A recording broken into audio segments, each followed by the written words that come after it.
சர்ச்சைக்குரிய பதிவு தொடர்பான வழக்கில் ஆதவ் அர்ஜுனா மீது சட்டப்படி நடவடிக்கை எடுக்கவும் சென்னை உயர்நீதிமன்றம் கட்டளை பிறப்பித்திருக்கிறது என்பதை பார்க்க வேண்டியிருக்கிறது. முக்கிய செய்தியாக இதை பார்க்கின்றோம். ஆதவ் அர்ஜுனா மீது சட்டப்படி நடவடிக்கை எடுக்கவும் உயர்நீதிமன்றம் ஆணை பிறப்பித்திருக்கிறது. தேர்தல் மேலாண்மை பொதுச் செயலாளர் கூடிய ஆதவ் அர்ஜுனாவுடைய எக்ஸ் வலைதள பதிவு நீதிபதியிடம் காண்பிக்கப்பட்டு போட்ட அரை மணி நேரத்திலேயே அதை நீக்கிவிட்டார். புரட்சி வெடிக்க வேண்டும், ஜென் ஜி என்று சொல்லக்கூடிய அந்த இளைஞர் புரட்சி வெடிக்க வேண்டும் என்று தனது பதிவில் ஆதவ் அர்ஜுனா குறிப்பிட்டிருந்தார்.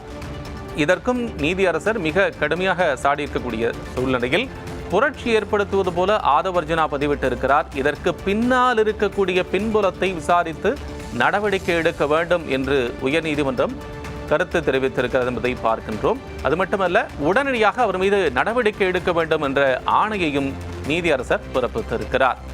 புரட்சி ஏற்படுத்துவது போல ஆதவ் அர்ஜுனா பதிவிட்டு இருக்கிறார் என்று கூறியிருக்கிறார்.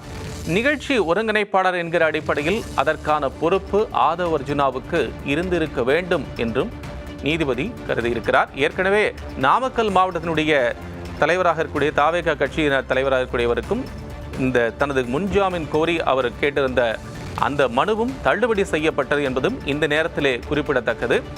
இந்த சூழ்நிலையில் நிர்வாகிகள் மற்றும் தாவேகாவுடைய தலைவர் அனைவரும் இதற்கு பொறுப்பேற்க வேண்டும் என்று நீதிமன்றம் கருதுகிறது. அதையும் பார்க்கின்றோம். அனைத்தையும் நீதிமன்றம் கவனித்துக் கொண்டுதான் இருக்கிறது. எனவே எதற்கும் தயங்காமல் நடவடிக்கை எடுக்க வேண்டும். ஏற்கனவே பிரச்சனை இருந்திருக்கிறது என்றால் ஏன் விஜய் மீது அக்கட்சியினர் மீது வழக்கு பதிவு செய்யவில்லை? அவர் செல்லும் இடங்களில் எல்லாம் இதுபோன்ற நடவடிக்கைகள் இருக்கிறது என்று ஏற்கனவே சட்டம் ஒழுங்கு ஏடிஜிபி டேவிட்சன் தேவாசீர்வாதம் கூறியிருந்தார். இந்த சூழ்நிலையில் அவர் பல இடங்களிலும் பல மாவட்டங்களுக்கு செல்லும் போது இது போன்ற பிரச்சனைகள் இருந்ததாக சொல்லியிருக்கக்கூடிய சூழ்நிலையில் அவர் மீது ஏன் நடவடிக்கை எடுக்கவில்லை என்றும் கேள்வி எழுப்பியிருக்கிற நீதியரசர் தற்போது அடுத்தடுத்த நடவடிக்கைகள் எடுக்க வேண்டும் என்று ஆணை பிறப்பித்ததோடு மட்டுமல்லாமல் சிறப்பு புலனாய்வு குழுவையும் அமைத்து உத்தரவு பிறப்பித்திருக்கிறார்.